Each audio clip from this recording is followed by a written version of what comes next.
Yo, what it do, what it ain't, what it is. It's your boy Boomin, and we back with another one, man. Got a crazy one today.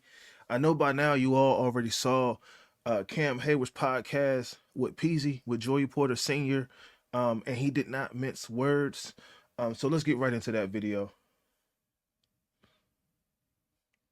Everybody's been bashing about Mike T since he's retired. Give me an example. Who y'all talking about? Y'all talking about James? I mean, James Okay, has been vocal, so as has Ben. Both have been vocal. they tell the version of the story in Pittsburgh that they want to tell. And I told him, I said, how can you say he's not a great coach when everything that happened good to you in football was under his watch? Your Debo name, when I played with you was James Harrison. Under Mike, 3 or 4 Pro Bowls, Defensive Player of the Year, played in 2 championships, paid you over 50-something million. You think the head coach didn't have his hand in making that player? Damn, why would you take the shot at the guy who changed your life? Because Coward didn't change your life. Coward cut you 3 times. I didn't agree with none of it because I just feel like you took a shot at Mike. And you know, in this space, Mike ain't go defend himself in this space. Well, he broke the Brotherhood, then 7 definitely broke the Brotherhood because, like, the shit that 7 do that did that we don't talk about is crazy. Out of anybody should talk, he should never grab a microphone and really talk Steeler business. Because if we talking Steeler business, his ass is foul of all foul. Like, the shit that he's did is foul of all foul. He's not a good teammate. Won a Super Bowl with him, but the person, he's just not a good teammate. And yo, and real quick, if you here for the first time, smash that sub, hit that like, leave a comment, and go check out some of the other content I got up here as well. Oh man. Boom! Oh man. Woo. Hey man. One thing I would say about Joey Porter Sr. and James Harrison, neither one of those guys will mince any words. They are straight shooters. They will tell you how they feel. You will not have to guess. You will know the temperature. When you speak to those guys. That's just what it is. He said a lot there. He said, hey bro, when I played, you was just James. Under Mike Tomlin, you became Debo. I mean, hey man, to some degree, I get what he's saying, but I mean, you got to make a name for yourself. You just need an opportunity to play. And I've said this before, and I'll say it again. The root of James Harrison's beef with Mike Tomlin is legit how he conducted business with him, right? Yeah, TJ Watt came on, he was drafted, woo. The rest is history. But James Harrison was like, yo, if you just tell me what it is, I can accept it. Just be straight with me. And it almost reminds me of like a prized fighter or like a champion horse. Like, you know, that's your guy. You know what I'm saying? Mike Tomlin, Debo was his guy. And I mean, honestly, bro, you just gotta be straight up. I mean, I get that, you know. And I feel as though a lot of people have a hard time accepting what James Harrison said, especially people that really like just rock out with Mike Tomlin. Several players have come out in Mike Tomlin's defense, and I respect all of that. I respect all views here. I'm trying to be as objective as I can be. But yeah, I mean, I try to respect all views, you know, and I'm just saying I understand both sides. What he said about Ben was crazy, you know what I'm saying? Because it's like, honestly, I don't recall anybody really putting that on wax, you know. And as a man, you know, I respect how Ben turned his life around. I respect how Ben began to do better.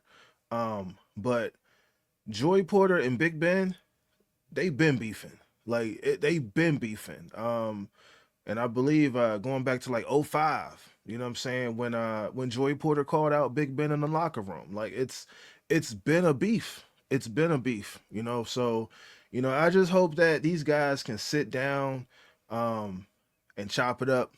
You know what I mean? Like I don't think it's past that for all of them. You know what I mean? He said Mike Tomlin won't defend himself in this space.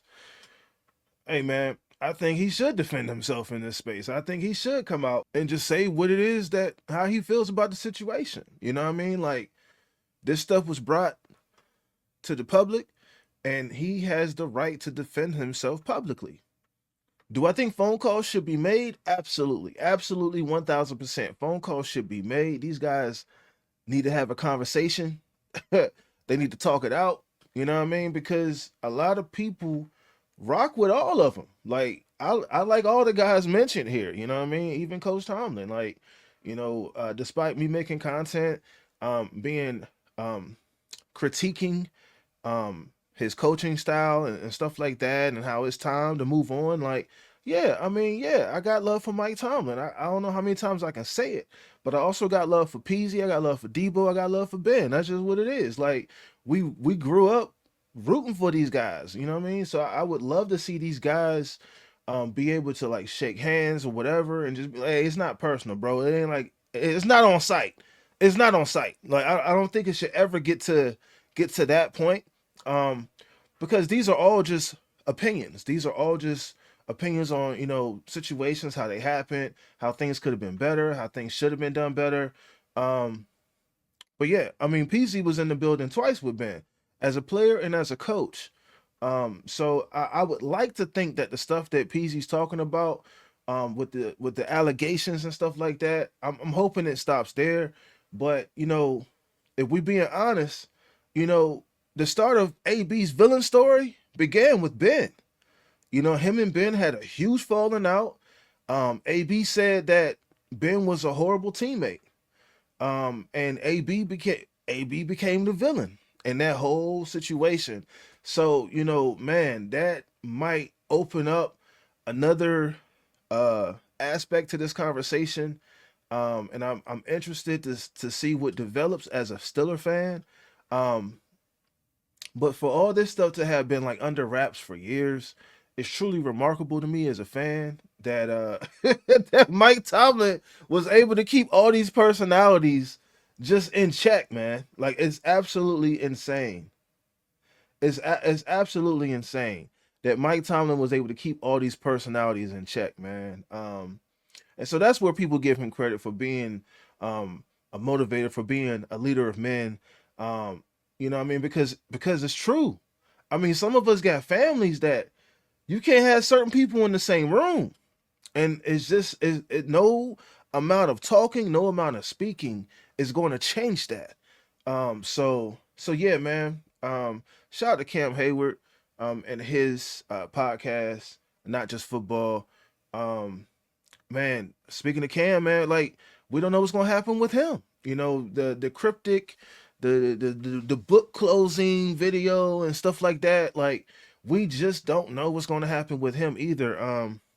And so with free agency approaching in a few weeks, I'm really looking forward to seeing. Well, excuse me, in about a month now, March 11th. Cause we haven't even hit Valentine's Day yet, but yeah. It actually a month. In about a month, we're going to find out what moves we're going to make. How we're going to swing this thing because we're all excited, man. We're all excited. Whether Mike McCarthy was the coach you wanted or not, I do believe that if you're still a fan, you're still gonna watch the games. You're still gonna go to the games. You're gonna watch with a sense of optimism, with a sense of hope. My whole thing with all this is just that, hey, if Mike Tomlin really wanted to step down, I hope it was under his own free will and not being like pressured out of Pittsburgh or that sort of thing. In closing, life is really simple, but we insist on making it complicated. I didn't say that. Confucius said that. It's your boy Boomin. I'm going to holler at you in the next one. Peace. Booming!